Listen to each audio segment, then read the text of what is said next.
নমস্কাৰ বন্ধু বান্ধৱীসকল, আশা কৰোঁ আজি আপোনালোকৰ যিটো DLED এক্সাম আছিলে সেই এক্সামটো ভাল হ'ল। এতিয়া কথাটো হ'ল এক্সাম যেতিয়া শেষ হ'ল, গতিকে এইবাৰ আপোনালোকৰ মনত নিশ্চয়কৈ কাট অফৰ প্ৰশ্নবোৰ আহি আছে। গতিকে আহকচোন এবাৰ আমি 2024-25 বৰ্ষৰ কাট অফবোৰ এবাৰ লক্ষ্য কৰোঁ। এইখন হৈছে 2024 মানে লাষ্ট ইয়েৰৰ আগৰ বছৰৰ আৰু কাট অফ কিমান আছিলে চাওকচোন আপুনি। ডায়েট যিখন বৰপেটা আছিলে, বৰপেটা হাউলিত আছিলে আপোনাৰ OBCৰ কাৰণে 46.25 কাট অফ আছিলে, আৰু তাৰ মানে আনৰিজাৰ্ভ কেটেগৰীটো ইয়াতে দিয়া হোৱা নাই। তেনেকৈ আপোনাৰ BTC চেঙা তাতে আনৰিজাৰ্ভৰ আছিলে 44.25 BTC হাউলিত দেখি পাইছে আপুনি 53.25। Okay, Bajali teachers training Barpeta তাত দিয়া আছে আপোনাৰ 47.75। এতিয়া Ataur Rahman college of education Barpeta 52 আছিলে আপোনাৰ আনৰিজাৰ্ভৰ। বাকী কেটেগৰীবিলাক আপোনালোকে চাই ল'ব। এইখিনি বৰপেটা ডিষ্ট্ৰিক্টত, ঠিক আছে। বৰপেটা ডিষ্ট্ৰিক্টৰ লাষ্ট ইনষ্টিটিউট হৈছে আপোনাৰ বৰপেটা BT কলেজ 49.75 হ'ল।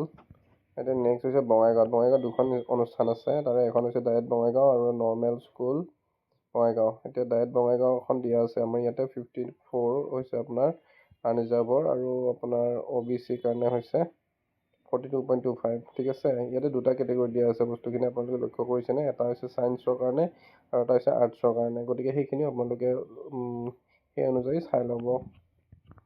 এতিয়া নেক্সট আমি আহিলোঁ কাছাৰলৈকে। কাছাৰত আছে দুখন অনুষ্ঠান, ডায়েট কাছাৰ আৰু নৰ্মেল স্কুল অফ শিলচৰ। এতিয়া কথাটো হ'ল ছায়েন্সৰ ক্ষেত্ৰত কাছাৰত গৈছে 51 আপোনাৰ আনৰিজাৰ্ভ কেটেগৰীৰ আৰু OBC 44.5।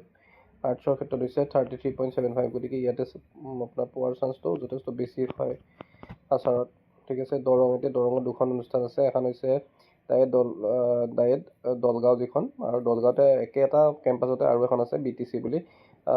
ডায়েটৰ দলগাঁৱত আছে 100 চিট আৰু BTCত আছে 50 চিট। অ'কে, দুখন চৰকাৰী হয়। এতিয়া কথাটো হৈছে ইয়াতে আনৰিজাৰ্ভৰ আপোনাৰ কাট অফ গৈছে 49.25। মই চাইছে মানে BTCটো প্ৰায় ওচৰা-ওচৰি যায় প্ৰত্যেকবাৰে, গতিকে সেইকাৰণে ইয়াতে দিয়া হোৱা নাই। তাতে 49.25, গতিকে তাতে আপুনি এৰাউণ্ড 48-47লৈকে আপুনি ধৰি থৈ দিয়ক। নেক্সট হৈছে ধেমাজি। ধেমাজিত অকল এটা অনুষ্ঠান আছে, সেইটো হৈছে আপোনাৰ ডায়েট ধেমাজি। তাতে আপোনাৰ কাট অফটো আপুনি চাই ল'ব 50.5 কৈছে কাট অফটো। নেক্সট হৈছে আপোনাৰ ধুবুৰী। ধুবুৰীত আপোনাৰ ডায়েট গোলকগঞ্জত আছে আৰু BTC গোলকগঞ্জ। এতিয়া ইয়াতে কাট অফটো এনেও জেনেৰেলি ধুবুৰী অঞ্চলত কাট অফবিলাক কমি যায়, গতিকে ইয়াতো দেখিছে আপুনি 37.75 দেখিছে OBCৰ। গতিকে মানে জেনেৰেলৰ 42 পইণ্ট চামথিং আছিলে, ইয়াত আপডেট নহ'ল বাৰু, কিন্তু 42 পইণ্ট চামথিং আছিলে। গতিকে ধুবুৰীত বস্তুটো তেনেকুৱা। এতিয়া আপোনালোকে আজি কিমানমান পাম যেন লাগিছে, আপোনালোকে এক্সপেক্টেশ্যন কেনেকুৱা কি আপুনি কমেণ্টত জনাবচোন বাৰু কাইণ্ডলি। এতিয়া ডিব্ৰুগড়টো চাওক, ডিব্ৰুগড়তো দুখন অনুষ্ঠান আছে, ডায়েট আৰু BTC। এতিয়া কথাটো হ'ল আনৰিজাৰ্ভত ইয়াতে আপুনি জানেই ডিব্ৰুগড় অলপ শিক্ষিত অঞ্চল, গতিকে তাতে কাট অফটো অলপ বেছি যায়। ইয়াতে 58 আছে আনৰিজাৰ্ভৰ, আৰু OBCৰ 55 ওচৰা-ওচৰি আছিলে, ঠিক আছে। চাবুৱাটো প্ৰায় একেই হয়। এতিয়া ডিমা হাছাওত আহিলোঁ। ডিমা হাছাওত আপুনি দেখিছে আনৰিজাৰ্ভৰ 20 আৰু STPত 19.5। মানে ডিমা হাছাওত যথেষ্ট জনসংখ্যাও কম, তাৰোপৰি মানে শিক্ষাৰ ক্ষেত্ৰতো অলপমান পিছপৰা বুলিয়েই ক'ব লাগিব আৰু ডিব্ৰুগড় বা তেনেকুৱা অঞ্চলৰ তুলনাত, সেইকাৰণে ইয়াতে কাট অফটো বহুত বেছি কম। এতিয়া চাব আপুনি, এতিয়া গোৱালপাৰাত আহিলোঁ আমি। গোৱালপাৰা গোৱালপাৰা ডায়েটৰ ক্ষেত্ৰত চাব 44.25, OBC 23.25 এনেকৈ, আৰু BTC মানে আপুনি গমেই পালে গোৱালপাৰা দুখন আছে, BTC আৰু ডায়েট। BTCত 47.75। নেক্সট আহিলোঁ গোলাঘাট। গোলাঘাটত আছে ডায়েট গোলাঘাট আৰু BTC। ডায়েটত আছে আপোনাৰ 41.25 আৰু BTCটো প্ৰায় অলমষ্ট ছেমেই আছিলে। হাইলাকান্দিত আহিলোঁ আমি। হাইলাকান্দিত তিনিখন অনুষ্ঠান আছে, diet doctor Shashi Bhushan institute of education আৰু আপোনাৰ BTC হাইলাকান্দি। এতিয়া কাট অফটো দেখিছে আপুনি, কাট অফৰ ৰেঞ্জ 43 আশে-পাশে। 43.75 আছিলে আপোনাৰ আনৰিজাৰ্ভ কেটেগৰী, আৰু ইয়াতে OBCৰ এটা হিউজ ডিফাৰেঞ্চ দেখা গৈছে। OBCৰ ক্ষেত্ৰত হৈছে 29, ঠিক আছে। এতিয়া আপুনি তিনিচুকীয়াত অকল এখন অনুষ্ঠানে আছে বৰ্তমান, ডায়েট তিনিচুকীয়া। ইয়াত আনৰিজাৰ্ভৰ সেইকাৰণে যিহেতু এখনেই আছে, গতিকে কাট অফটো অলপ হাই। 56.25 যোৰহাটৰ কথাটো হৈছে যোৰহাট আৰু নৰ্মেল স্কুল যোৰহাট এতিয়া ডায়েটৰ হৈছে 46 মাজুলীত অকল এখন অনুষ্ঠান আছে মাজুলীত এতিয়া ইয়াতে কাট অফটো আপডেট কৰা হোৱা নাই কিন্তু মাজুলীটো এৰাউণ্ড 45ৰ আশে-পাশে আছিলে নেক্সট হৈছে কামৰূপৰ ক্ষেত্ৰত কামৰূপত বহুত কেইখন আছে তাৰ ভিতৰত চাব আপুনি ডায়েট আছে BITE আছে ৰঙিয়াত West Guwahati college of education আছে এইটো মালিগাঁৱত এখন প্ৰাইভেট হয় আৰু বাইহাটা চাৰিআলিত এখন BEd কলেজ আছে তাতেও আপুনি DLEd কৰিব পাৰে এতিয়া কাট অফবোৰ আপোনালোকে এনেদৰে চাই ল'ব ইয়াতে কাট অফবোৰ বৰ ধুনীয়াকৈ মেনশ্যন কৰা আছে এৰাউণ্ড 48 40 আৰু কিছুমানত 40 এনেকুৱা আছে কাট অফ চাই ল'ব কাইণ্ডলি নেক্সট হৈছে আপোনাৰ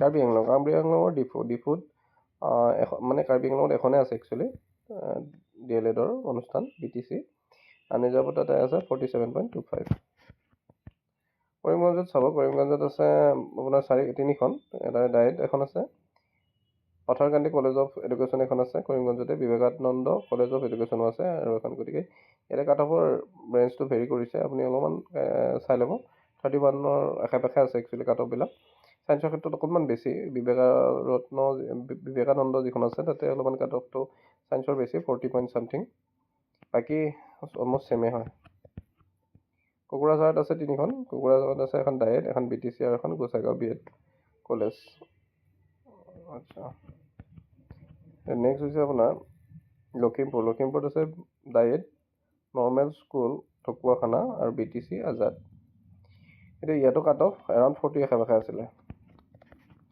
মৰিগাঁৱত আপোনাৰ দুখন আছে ডায়েট আৰু college of education Morigaon cut off দেখিছে আপোনালোকে 34.75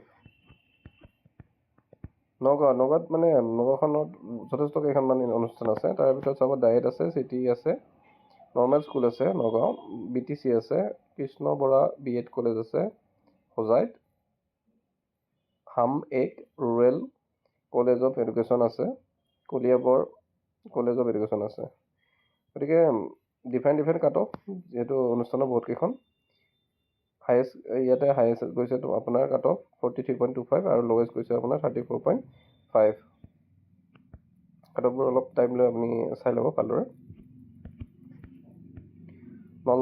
নলবাৰীত আছে ডায়েট BTC আৰু SDP কলেজ বুজি পালে ইয়াতো যিটো কাট অফ এইটো 40ৰ আশে-পাশে ৰেঞ্জত আছে 41.75 শিৱসাগৰত আছে আপোনাৰ 3খন অনুষ্ঠান BTC ডায়েট আৰু BTC জয়সাগৰ ইয়াতো কাট অফ আপুনি দেখিছে 47.50 আৰু এইফালে আনি যায় 48 মানে কথাটো হৈছে এইটো শিক্ষিত অঞ্চল গতিকে অলপ কাট অফটো হাই নেক্সট শোণিতপুৰতো 4খন আছে এইটো হাইলি এডুকেটেড কিন্তু ইয়াত তথাপি 4খন যিহেতু আছে অকণমান কাট অফটো কমি গৈছে এইটো চাওক আপুনি বিশ্বনাথ কলেজ অফ এডুকেশ্যন যিখন আছে তাতে 37.5লৈকে গৈছে গতিকে আজিলৈকে এইখিনিয়ে আপোনালোকে কাইণ্ডলি এইখিনি চাই ল'ব ভালদৰে চাই লৈ মই এবাৰ নেক্সট আৰু 2025ৰ কাট অফখিনিও আনিম বাইদেউ আজি আপোনাৰ এক্সাম কেনেকুৱা হৈছে আপুনি কাইণ্ডলি কমেণ্টত জনাবচোন আৰু আপুনি বা আপুনি নাপায় মই তাৰ ওপৰত এটা এনালাইচিছ কৰি কমেণ্ট ছেকশ্যনটো মেনশ্যন কৰিম আৰু লগতে যদি মই প্ৰিভিয়াছ নেক্সট ভিডিঅ' আনিব লাগে আপুনি জনাব ঠিক আছে বাৰু থেংক ইউ এইখিনি কৈ আজি সামৰিছোঁ ধন্যবাদ